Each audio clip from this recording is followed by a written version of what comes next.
স্বজন হারানোর আর্তনাদ। নতুন বছরের প্রথম সকালেই রাজশাহীর সড়কে ঝরল 4 জনের প্রাণ। বৃহস্পতিবার সকালে ঢাকা রাজশাহী মহাসড়কের পুঠিয়া উপজেলার ঝলমলিয়া বাজারের কলাহাটে বালুবাহী একটি ট্রাক নিয়ন্ত্রণ হারিয়ে উল্টে যায়।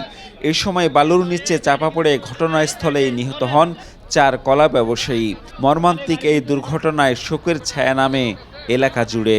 একটা বিকট শব্দ হলো, গাড়ির সাথে পটবাড়ি খেয়েছে।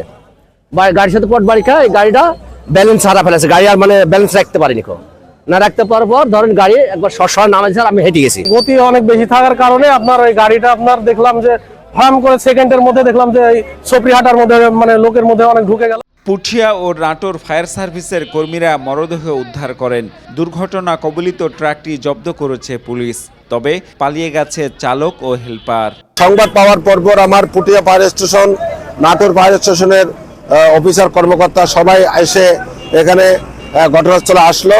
তাৎক্ষণিকভাবে 4টা ডেড বডি উদ্ধার করলো আমাদের লোকজন এবং একজন গুরুতর ব্যক্তি আহত।